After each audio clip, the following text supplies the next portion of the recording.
Welcome to episode 3 of Soul Path, the moon in your birth chart. Today we are looking at the earth moons. So today we are focusing specifically on moon in Taurus, moon in Virgo, and moon in Capricorn.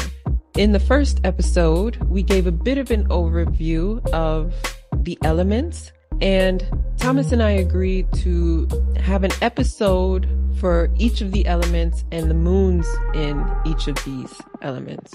So today we're going to take a look at earth moons. Earth is a very powerful element. It is stability, it's structure, it's comfort and reassurance, it's sustainability. And all three earth moons have a lot in common. And today, journeying with me through these earth moons and picking out what they have in common and where they differ is Thomas. Yes. You ready for the earth moons? I'm excited to talk with you about the earth moon. It's really a special and important energy. Mm-hmm. And also we have, so to say, one earth quality. We will see that each sign gives them a certain flavor. I like that you say flavor, that each of them gives a bit of a flavor, because one thing I noticed about earth moons is that routine is very important. Different forms of comfort, in some cases including food and drink, these are all important to the earth moons. So why don't you talk a little bit about anything that you see as a common thread between these three earth moons? Sure. So one you already mentioned, Kadisha, and that is the topic of food, and I would even add health, because food, we need the nature, to actually produce the food that we eat. So there is also a common denominator in being related to nature. Yeah. And here I refer to, trees and this type of nature, but also to people. This is also an important aspect. So the earth moon has this connectedness to people. So, which we will just talk about in a minute more in detail, but this connects all three signs from my perspective. And also the aspect of being stable and reliable. So as we go and we look back, the earth quality is, so to say, taking a form, and it is, so to say, also equivalent to materialism, attachment to the material part of this world. And which is also important to survive. Yeah. So you need food, as you mentioned, you need a house to live. These are, I think, the points that come into my mind. Yeah, good. I think that's a great segue to the moon in Taurus, because we often in popular astrology, I'll call it, Taurus is associated with finances, with financial security. But Taurus goes beyond that, really, because it's about resources. And resources are not only financial, they are spiritual, they are emotional, they are more than just physical. And this is what you're basically referring to when you talk about it being a part of survival. So in evolutionary astrology, we understand Taurus to be the soul really grounding itself here on earth. And in order to ground the self, in order to facilitate the survival that the Aries energy is wanting to facilitate, then we really need to be aware of our resources, create these resources, make use of these resources. And this is where we get into the energy of Taurus. And when you have a Taurus moon, which is bringing in the aspect of emotional security, then you may be talking about someone who finds their emotional security in having resources, in having this kind of stability, knowing that they are able to take care of themselves as well as others financially is going to be a very important part of the Taurus moon. Values can also be associated with the second sign, which is Taurus. Because again, resources are not just physical, they are also spiritual and emotional. So being aware of your values and what's important to you is also pivotal for a Taurus moon to really be able to ground. They must understand their own principles, their own value system, and be connected and grounded within that. Would you agree, Thomas? Or is there maybe even a different spin that your school of astrology gives to this particular moon, or that your experience with clients gives to this moon? So in general, totally agree with what you said, and the archetypal energies as we look at this in Taurus are exactly this connection to the material world, to feel safe and secure, and also to develop or to, emotions, emotional stability. And that is actually also a good life goal, so to say, to take care for that, to acknowledge this, this desire, so to say, to be attached to some things that have a form, that I have my own flat or house or whatever is important to the person. And I would like to add to this that I think a person with moon in Taurus, that are people we love. They are really also touchable people. You feel that they love other people, and you feel, so to say, also attracted to them, and you can have a really good time with them. And this good time will be built on trust and on knowing each other, and also on other commonalities. And typically this is also same values, as you mentioned, the values in what do I appreciate in terms of food, or in terms of living, or philosophies in life, and so on. And that brings people together that have their moon in Taurus, and they love to join then also a group of people of the same way of thinking and so on. Could be a sports club, could be a chess club, or whatever it is. So they are really people that love to be part of a group. And with that, I think there's another quality, because they are really the true friend. He's there for you and will always help you once you gain this trust and this bonding. Mm-hmm. On the opposite, I'm not sure how you think about it, there is also a quality with it, as they are so strongly then connected and attached to people or material things, that goes along with also I would say a tendency to be not so happy with any changes. So they probably are not the first movers when we talk about something new or something changing that is already established or convenient. Do you look at this the same way, Kadisha? Yeah, definitely. Taurus is the archetype of the bull. So there's going to be a bit of a stubbornness in connection to this sign. And stubborn can be a word that has a negative connotation, but it's also, when you think of the bull, it's a very strong, very stable animal, very rooted. And so part of this stubbornness is only a willingness to move forward when one is really sure that it is really for the best. So it's not necessarily a negative expression of stubbornness. It is more of I'm going to be sure that I'm sure before I take the next step forward, because it is my responsibility to secure home, to secure the household.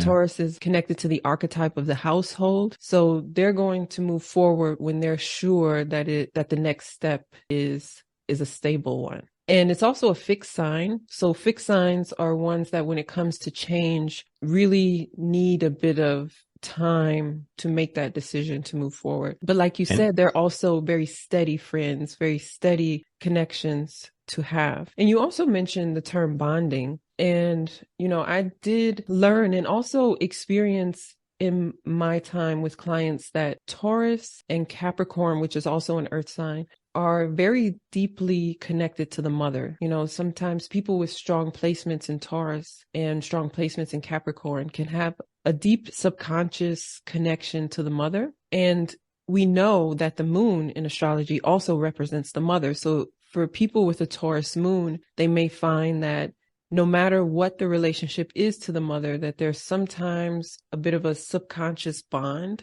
even if the relationship isn't necessarily one where one would expect that. Absolutely. And so family in general is very important, particularly through childhood, but also later. And I think if you look a bit at if two people come together and one has the moon in Taurus, what does it mean for this relationship, so to say? And that has a very good quality in the sense, as we said, these people are able to bind to others and to keep this relationship. And they are physically present and they love to have their partners or partner physically present. Yeah.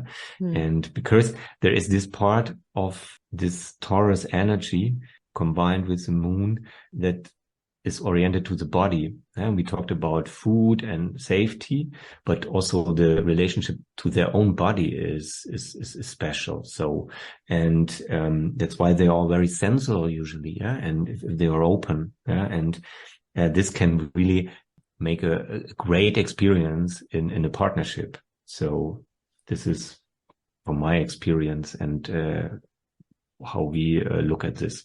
The questions, maybe we can also find a question for you. If you have your moon in Taurus, you could ask yourself actually, so what is my relationship to my body? Am I kind? Do I love it even? I know it's a huge question. Yeah. But just to check in and okay, when did I the last time something just for me to relax and to celebrate, so to say, my body? Could be any kind of stuff, from sports to a cream or to a whatever walk or just a dance, whatever it is. Yeah, I like that a lot. I like that question. I think it's a very important question. Like you said, it's a big one, but it's one that's definitely worth being answered because Taurus is the energy of the soul grounding in the body. So the soul is wanting to create a relationship with the body and one that provides security. So I think that's a great question to move forward with. The other question I would like to ask is, do you feel that you are giving yourself permission to receive all of the blessings that are open to you in this lifetime? Do you feel deserving? Do you feel that your heart is open and willing to receive? Because Venus rules Taurus. Venus is a planet of love. The heart space is going to be very important for Taurus. And in manifesting what it is we want to live in this lifetime, it's going to be important to have an open heart and a willingness to receive. Great question. I think with this, we could actually move on to the next Earth sign, and that is Virgo. Yes, Thomas, let's move on to the moon in Virgo. So Virgo is an energy that is connected to analysis, awakening, and awareness. For me, it's a sign that's connected to purification. It's the soul becoming aware of what is working, what can I keep and what is working, and what is not working, and what can I release. And to add to this, Kadisha, I really like this analogy. In archetypal astrology, we associate with Virgo also the lifespan between 19 and 26, the age. And this is the life stage where most of us left school, or made an apprenticeship or start some job, to earn money, to start building your life. And with this, you join workforce or whatever, and you become part of servicing to others. So that is also a quality in Virgo. Yes. This service, to be of service for others. Yeah. To earn your money, to make ends meet, but also to maybe for social reasons, to help others. So that is also a strong quality of this Earth energy in Virgo. And that comes now combined with the moon. No? Right. Mm-hmm. The moon represents, so to say, the emotional side where we feel secure and rootedness and so on.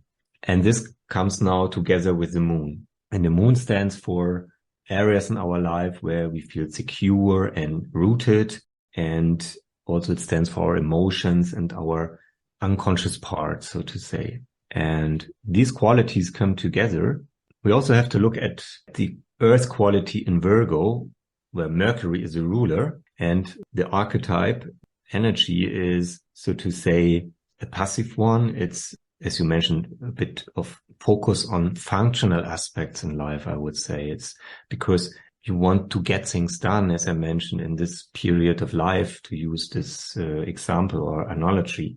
So it's a focus here is more on the functional things in life, how to manage private life, work life, friendships, and to organize things. Yeah, to repair the car, to pay the postman, whatever, So, and for that you need this analytical part. to understand, okay, how can I tackle this? And there is a constant drive to improve what you have done, you know? So you start with something and the next time you would definitely make it, more efficient if possible. So this is also a quality that comes with this combination of Moon in Virgo, which helps a lot to make life easier. Yeah. Because you are always kind of evolving, in the processes of daily life and so on.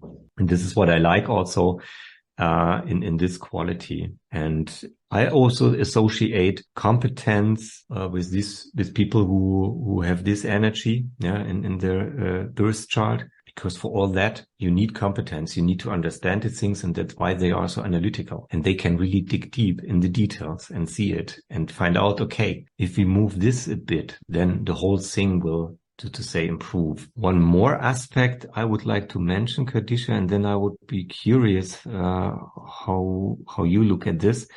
Virgo also is associated with health and being healthy and fit, you know, so this quality also is kind of interested in health aspects and life hacks and so on to improve, so to say, the capacity to manage all these processes in daily life.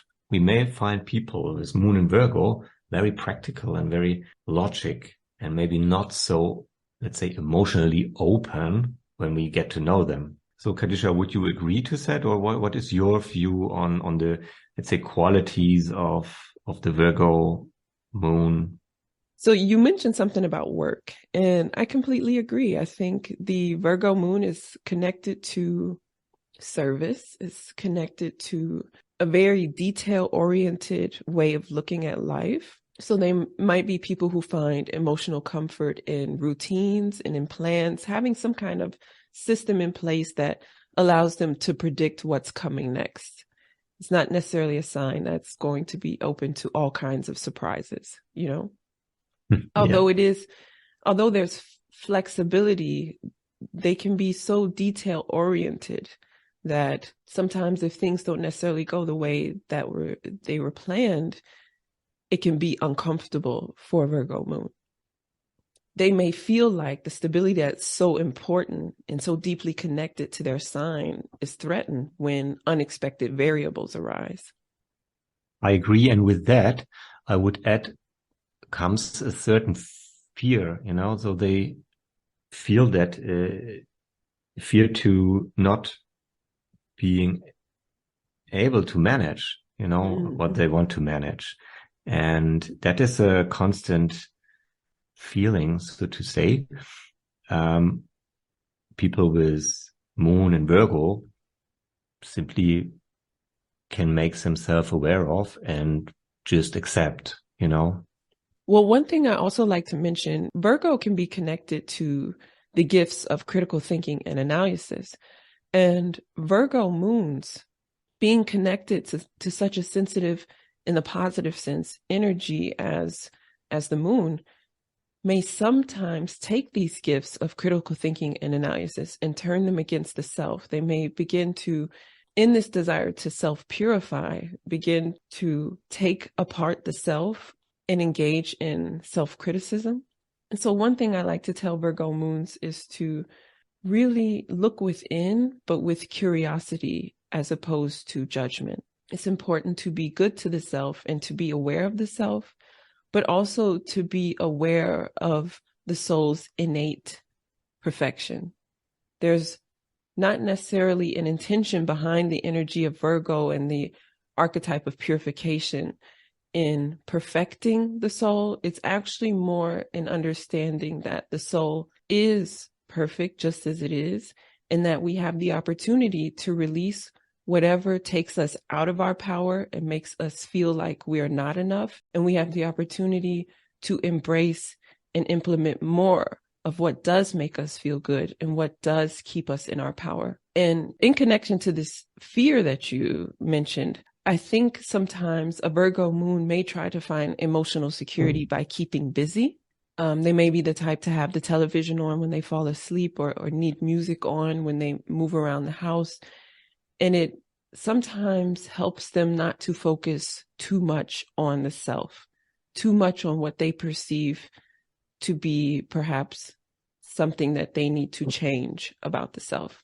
So I like to encourage Virgo moons to recognize their giving nature, their kindness, their desire for everyone to have what it is that they need, and to embrace more of what they like about themselves. Perhaps you even have a question for reflection that's connected to Virgo moons embracing more of their inner beauty.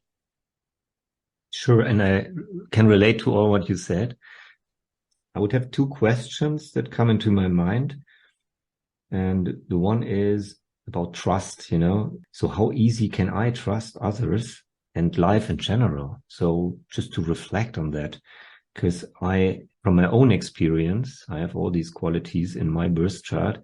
I tend to, struggle sometimes with this trust topic, So, and the other question would be, can I try to listen to my feelings and emotions instead of listening to my thoughts? Can I try to listen to my feelings and emotions instead of my thoughts?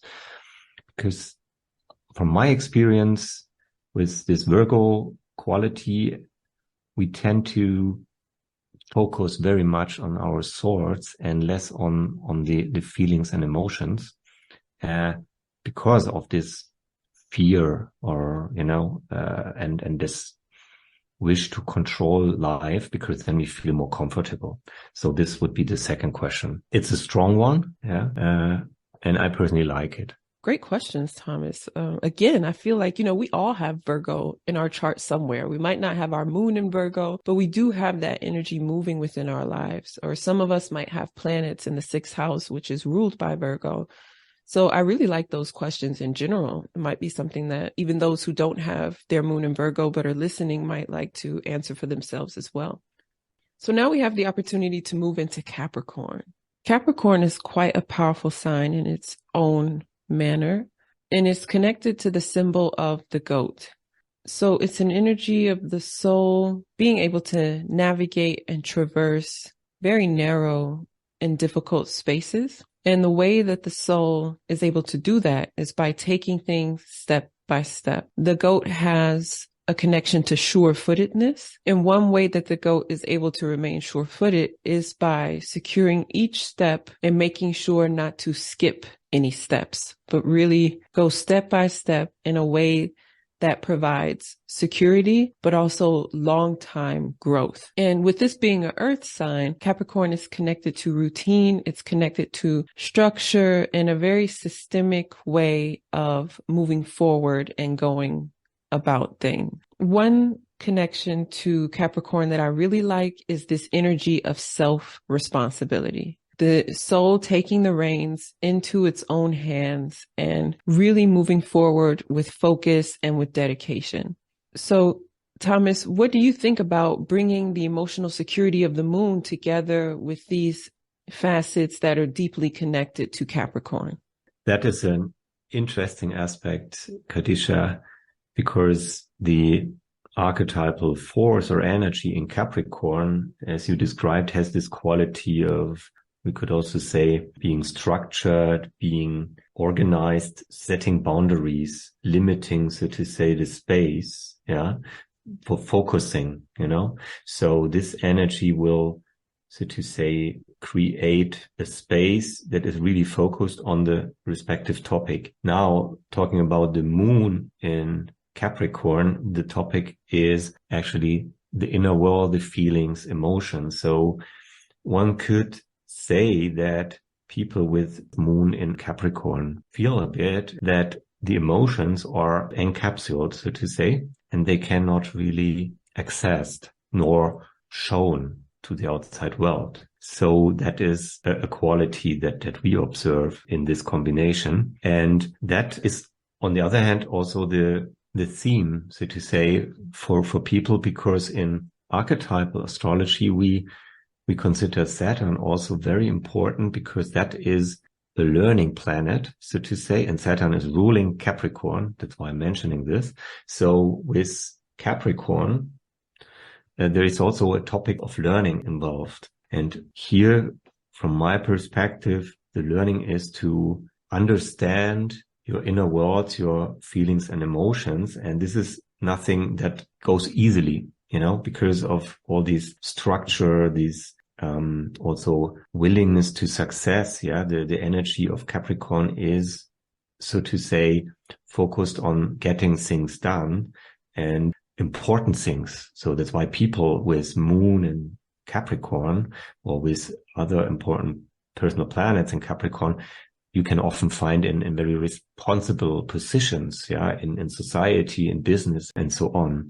So that is the topic that I see for this combination of Moon in Capricorn. Yeah. And so you talk about this energy of embracing the emotions, getting into one's hidden depths and understanding the emotions. And to me, this is embracing the polarity of Capricorn, which is Cancer. So in the zodiac, right across from Capricorn is Cancer. And the moon rules Cancer in the natural zodiac. So that would be really asking a Capricorn moon to tap deeply into the energy of the moon, which is an energy of really understanding the self in the emotional sense, in the inward world, as well as understanding how the self chooses to present to the outside world. And I feel like astrology is a great method of how we can look within, we can get into these hidden depths, looking at the birth chart, looking at the progress chart. These are opportunities through a really fun lens to get to know the self on a very deep level. And so just as you mentioned, that's a great opportunity for Capricorn to really understand the nature of emotions and to understand the importance of sharing these emotions. Because certain things that may seem obvious to the Capricorn moon, having such a focused way of moving forward might not necessarily be as obvious to those with moons in other houses, other signs. So it's important to be able to navigate, understand, as well as express the emotion, and to give them space, understanding that they're also an important part of this experience. And one thing that can really be helpful to a Capricorn moon is routine. So creating routines that really allow for them to create this sense of security. Again, we're back in the energy of the earth moon, appreciating, knowing what's coming next, because in their desire to create stability, sometimes it may feel that unexpected occurrences are threatening that need for stability. So one opportunity, again, would be to create routines. Journaling could be a routine. I know you probably have some questions for reflection, Thomas, and taking these questions that are being asked and really sitting down and answering them in a kind of daily routine of self-reflection, reflecting on the emotions can be very useful. And really it's an opportunity to honor the emotions and really honor how a person feels, which in the end creates a very strong energy of self-trust as well as self-love. But it goes beyond self-love, because I feel like that's a term that we overuse. It's almost like self-affection, creating a warm, affectionate bond with the self, which can really be useful to a Capricorn moon. And because we're talking about this energy of responsibility, sometimes what can be connected to the energy of responsibility is an energy of guilt. And so what I like to do is encourage people with moon or very strong placements in Capricorn to really also, when self-reflecting, to be aware of the energy of guilt and where they can release it, whether it's acquired guilt or learned guilt. Just give themselves the opportunity to release that and focus on what is genuinely my responsibility and what is something that I must let go of, and recognize that although I have the power, like you said, Thomas, to really lead, to really be that head of the group, where am I not necessarily meant to be that person, and to accept that and to release it. So Thomas, do you have some questions for the Capricorn moon to reflect on? Yeah. So, and maybe quickly to add, so for all this inner work, so to say, that might seem a challenge, there is also, that I would like to mention, an ability to be sensitive for emotions that does exist, because people with moon in Capricorn, ruled by Saturn, they have this seismographic-like sensitivity also for other people, so they can perceive emotions. And this is now an ability that wants to be used, so to say, while exploring the own emotions and energies. And maybe a question that could help to get started with this is about how secure do I feel alone with myself? So that you start observing, do you have times where you are with yourself? And if so, that you observe, okay, how secure do I feel myself? Do I have something missing or so?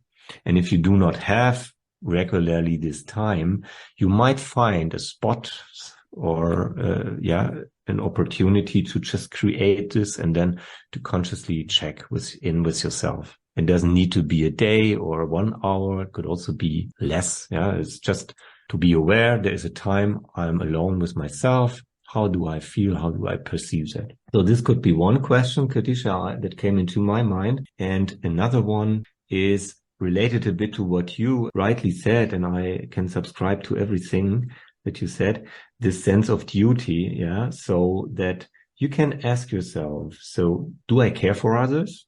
Yes. And if I do so, does it feel that it is from my heart that I do it? It's coming from my heart, this will to be of service for others? Or is it somehow more a bit of an obligation, a sense of duty that I perceive, and that's why I'm doing it? So this is a strong question, and it's not questioning in general to everything that you do helping others. It just should help just to look at this from a different perspective, and by this maybe become aware, okay, is it really with heartfelt love that I do it? Or is it, as you mentioned, Kadisha, something I made myself at the end of the day a bit responsible for, with a certain motivation behind, of course. Yeah. So these are, I think, 2 questions to get started with this. I like those questions. And I think they're important questions in general for the earth energy, particularly what you mentioned about duty, because I do see that coming in a lot, particularly with the Virgo moon. So this question of, is this my duty? Do I feel obligated? That was a great word. Do I feel obligated, or is this coming from the heart? So thank you. I appreciate that, Thomas. And again, I feel like these are questions that no matter where one's moon is, there's a great opportunity for reflection and insight. So that was the episode on the earth moons. Now we're moving into the air moons. That would be episode 4. The link is below in the description. It would be great if you could share, where is your moon? Did anything that we say resonate? Was there something you learned about your moon? Is there something that you would like to share in combination with your moon? Something that you noticed while moving through your life or interacting with others who have their moon also in the same placement? Please feel free to share in the comments below. We look forward to this being an opportunity for sharing and an opportunity for discussion. Thank you, Thomas. Also, I'm looking forward to getting into the air moons with you in the next episode, because as you know, that's where I have my moon. Thank you, Kadisha. I'm also excited about the next episode. Okay, so we'll see you there.